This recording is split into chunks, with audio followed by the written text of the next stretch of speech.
So James is having taco salad again. I'm going to review here and now. I guess that'll be the first season.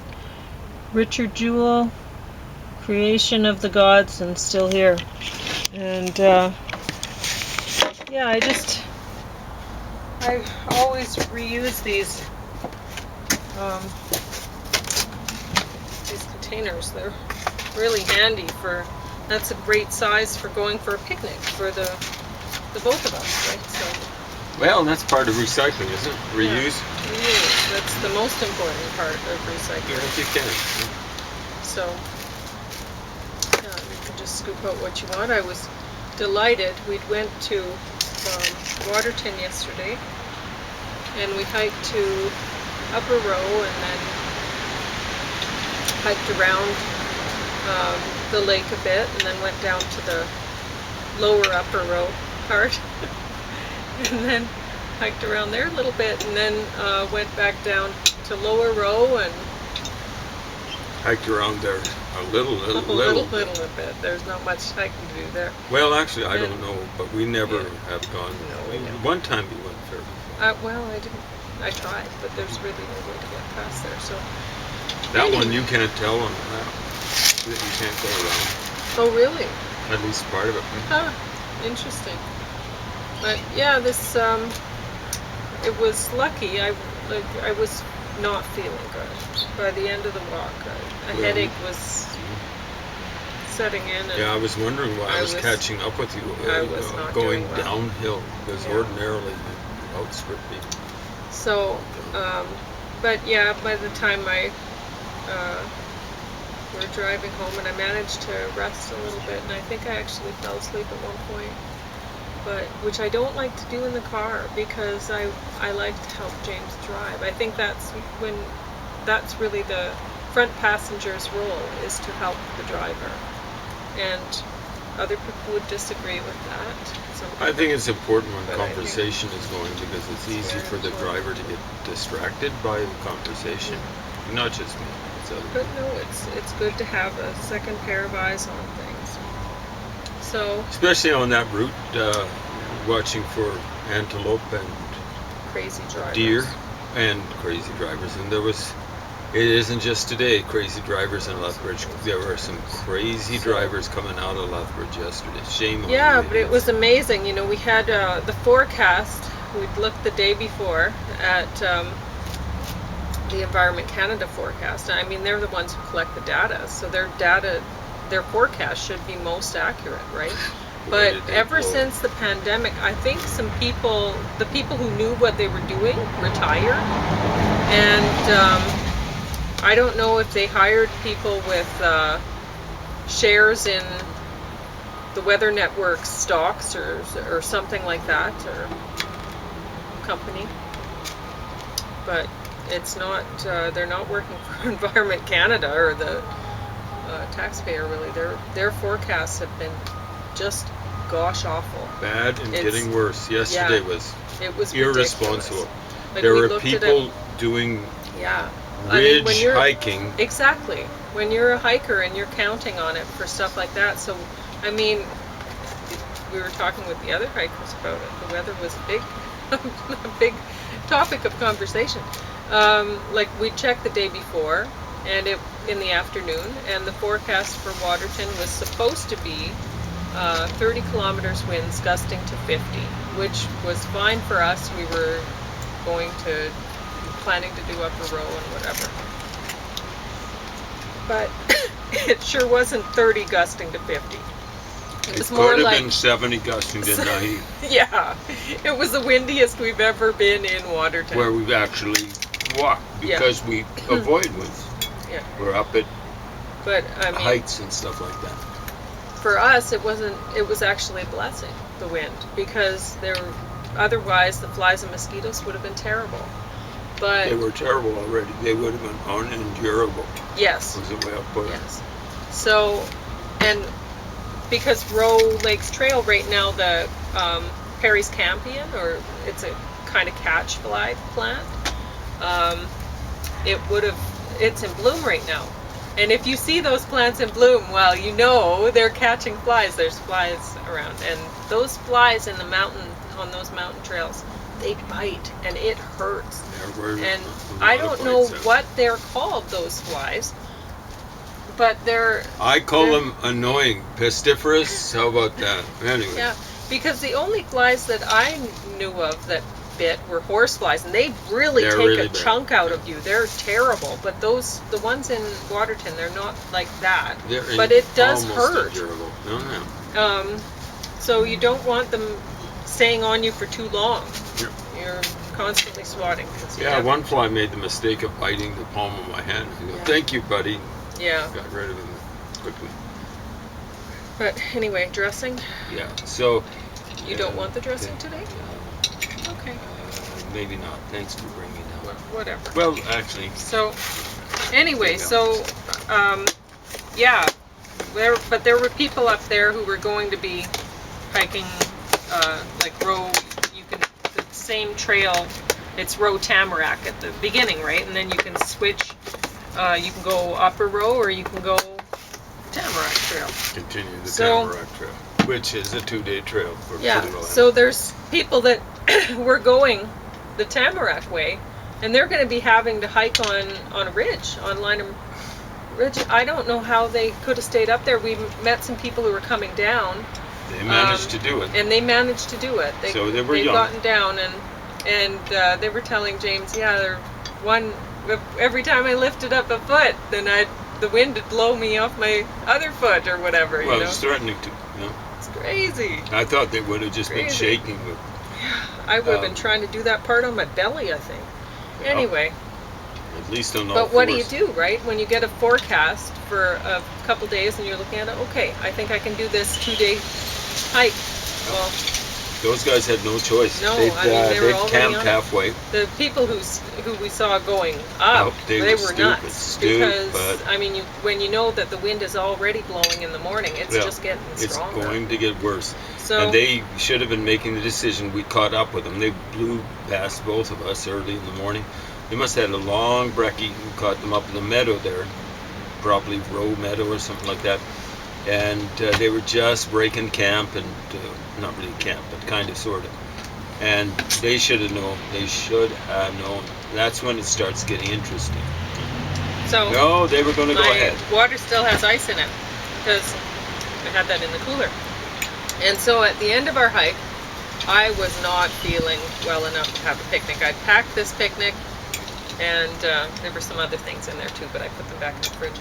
And so anyway, I packed this picnic, and I said to James, I can't make you supper, that you could just eat what we had in the picnic. Just take the cooler home and eat that, and it'll be fine until you're ready to eat it.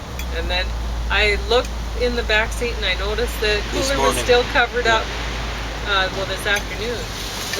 The cooler was still covered up with, I put his winter coat over top of it to keep it cooler in the cooler, right? It's a nice so I coat, insulated that one. further.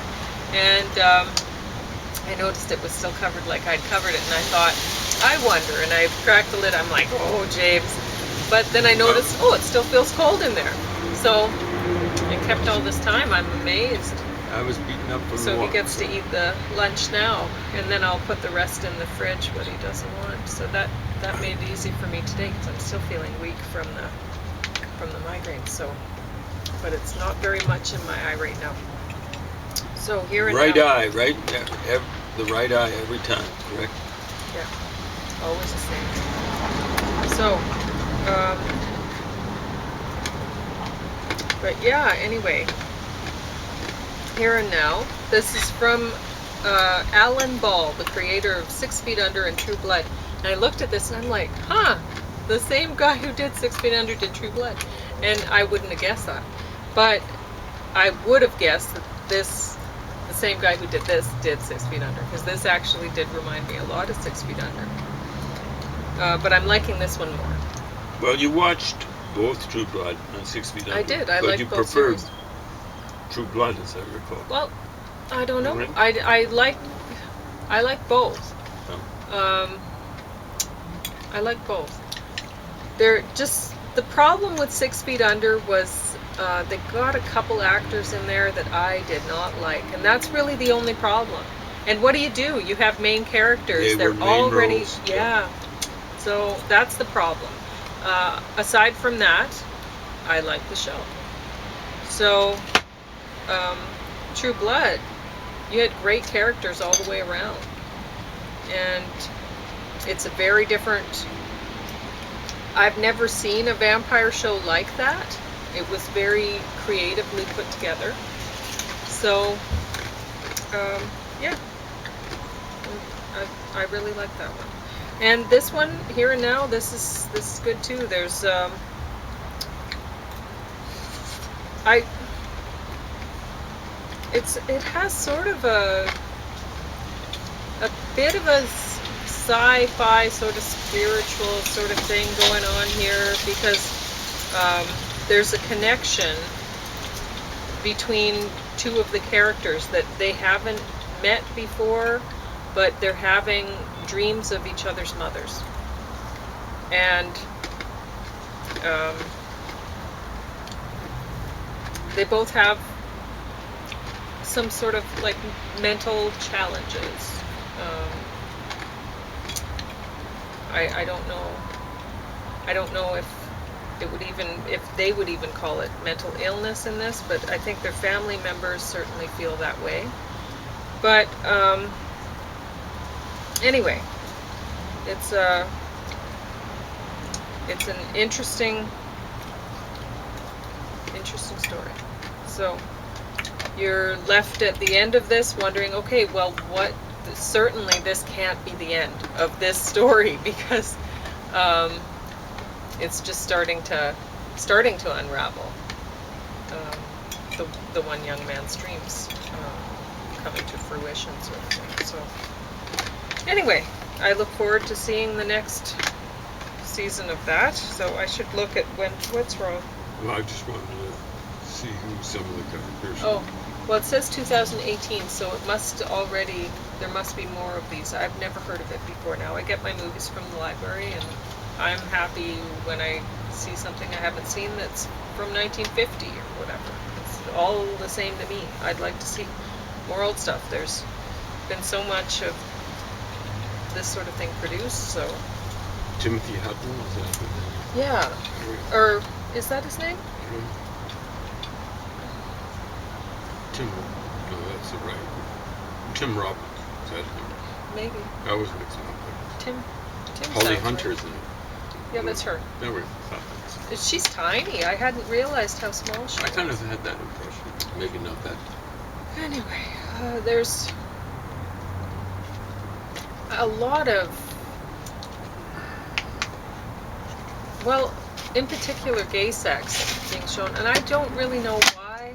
I guess maybe people are thinking, oh, well, we're able to show this now, so let's do it. Well, anyway, whatever. Sounds like the 60s, you know. Let's just have some gratuitous sex. Yeah, I'd rather just see more, like how they used to show things in the 50s and earlier. It was just suggested and then fade out, right? Or I'd rather that. It's just a whole lot of whatever. Maybe some people are into that. So, Richard Jewell. This one, I think I read that, Clint Eastwood produced this thing, and there's a lot of great acting in here, and the story actually is worth telling. So this one's based on a true story of the 1996 Atlanta Games bombing. So it's definitely worth seeing. Long time ago. You gotta see this sort of stuff, know what happens. But at the same time, not as entertaining as that for me, even though that's not real. Whatever.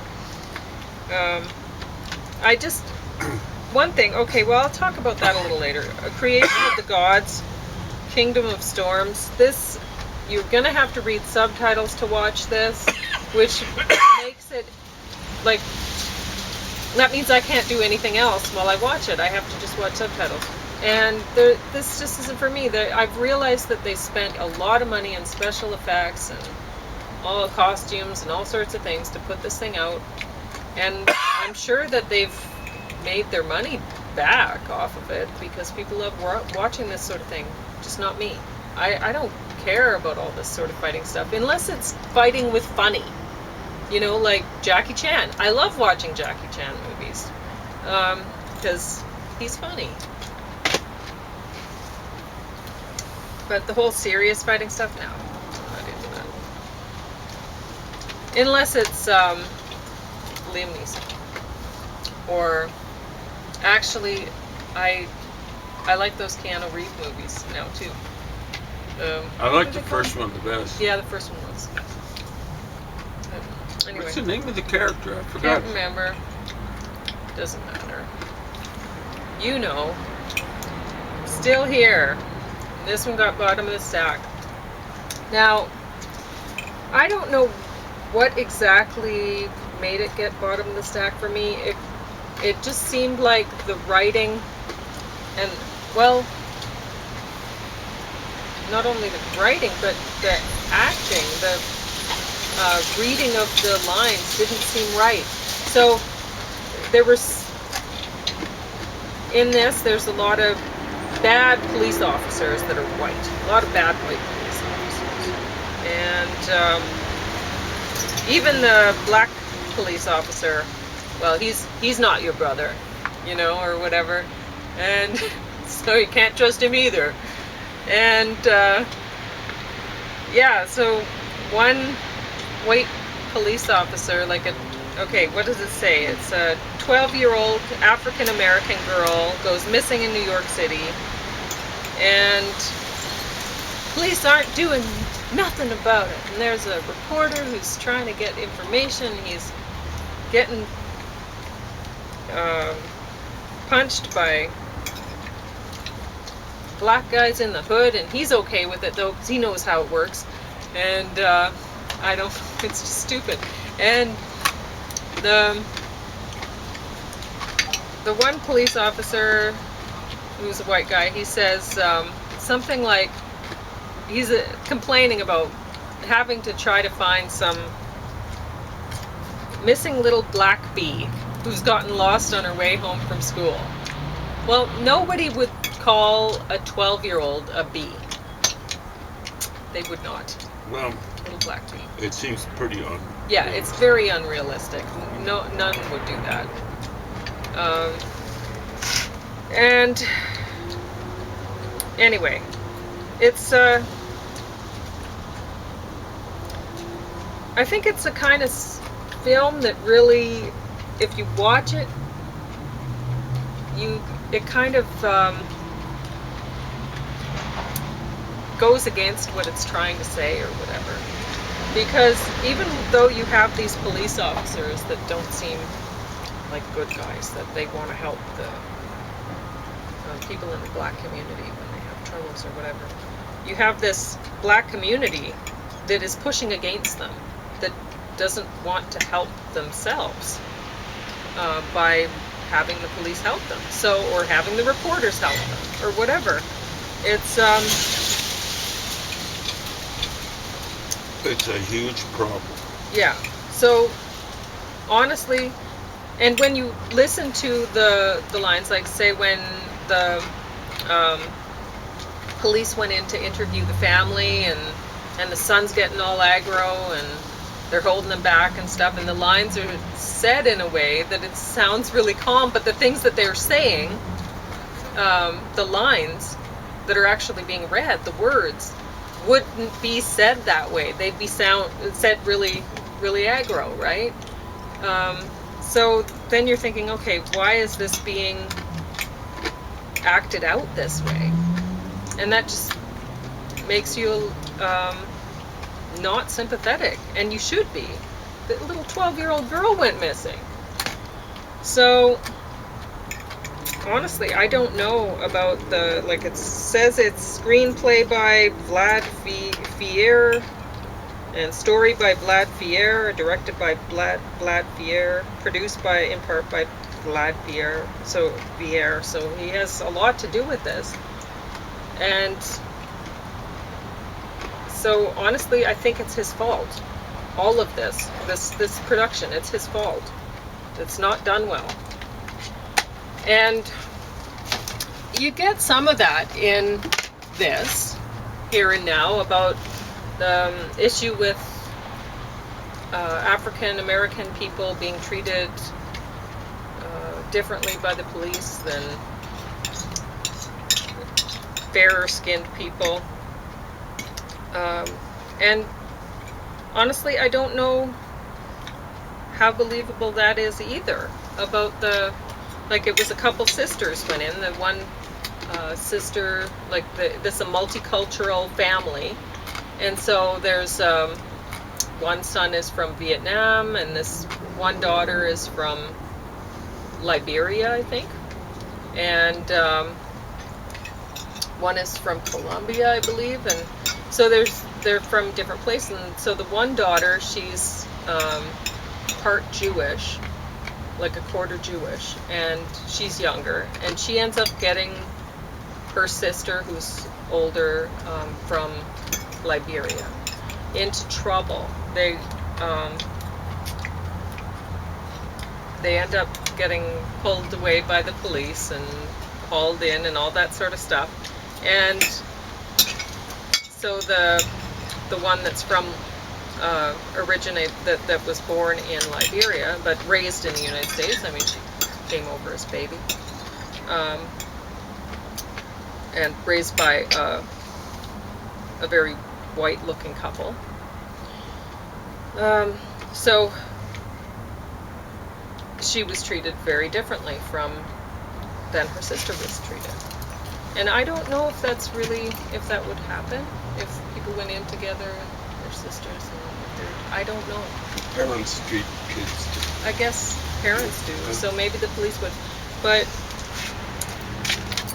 honestly, watching this story makes you think, okay, well, it kind of gives you a reason why the police might treat people differently according to how they look. You know, if they're treated one way, a certain way by people who look a certain way over and over and over and over again, then they might decide, oh, well, when they meet somebody who just looks like that but isn't like that at all, they might decide, well, that's how I'm going to be treated, you know, and that's not good. But at the same time, you can kind of understand it. Yeah. So the half of the murders, more than half of the murders in the United States, I believe, 53%. My stats might be a little bit old, but probably roughly comparable, are committed by African Americans. Okay. They're 13% of the population. Heavily overrepresented. I think that's 4 times overrepresented. Okay. More than the average. And the big trouble is, you see, they're part of the average. When you strip the average out, I believe it's something like they're committing murder. Not all of them, but percentage are on average. I think it's something like 7.5 times the rate. I'm not talking about whites. I'm talking about by comparison with non-African Americans. Now, newsflash, spoiler alert, cops are pretty dumb, and they, like the average city worker or whatever, I think they tend to be local police. Here we got the RCMP, or it's supposed to be some kind of national force.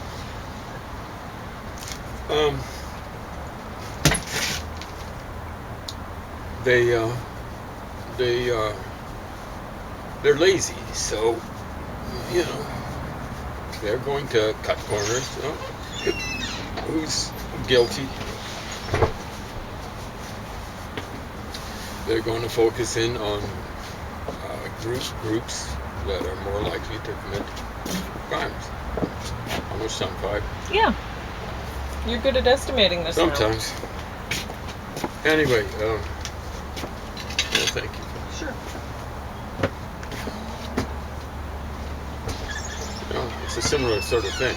You get a mob killing. It looks like a mob killing in the United States. At least traditionally. It's changed now. The process of changing is significant. But what you'd look for is people of Sicilian ancestry. That's what it is. Mafia, by definition, is Sicilian. They basically took over. They had their associates.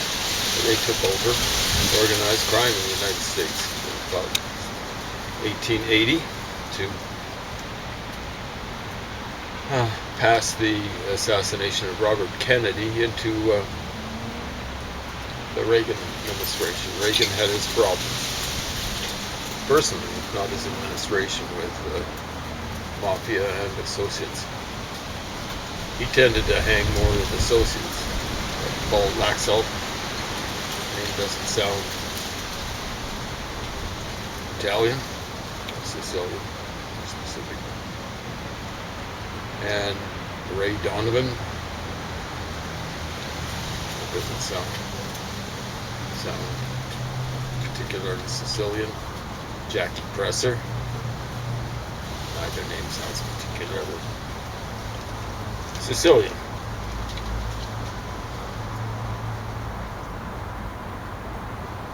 So cops will cut corners. Lots of people do. Here's a black woman, I'm quoting her in something like prayer, an African American. Well, you know, when I'm walking down the street alone, and I see 3 white guys coming towards me, I stay on that side of the street. It's the African American woman. Then she says, if I'm a black woman, well, she's a black woman, but if I see 3 African American guys coming towards me on that street, I'm over on the other side of the street. Now, it's up to cops to actually do their homework when it comes to checking people out and not railroad folks into jail based on the color of their skin. My suspicion is if they were dealing with a crime, no African Americans in the picture, but let's say there were some people of East Asian ancestry, some people of so-called white ancestry, European ancestry, Northern European ancestry, whatever, they wouldn't be focusing on people from East Asia unless it looked like a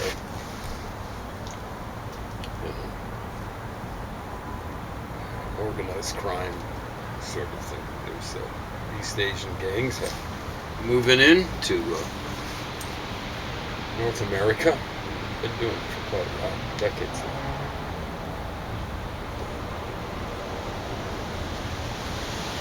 The best thing to do when you're dealing with stuff like that is look at all the possibilities instead of focusing on it. So Pauline was talking about the Atlanta bombing. I think it was some militia types that they finally figured out did it. 1996 Olympic Games, I believe. But you know, and of course there was a lot of hand wringing. Oh, you know, police, investigators, also the media were thinking it was Muslims that did it, Arabs that did it, or whatever. You know, and that wasn't new at that point in time. I think the Oklahoma City bombing took place in maybe 1993, maybe as late as 1994. But it was, again, the issue was, oh yeah, everyone thought it was a Muslim bombing. 1 minute,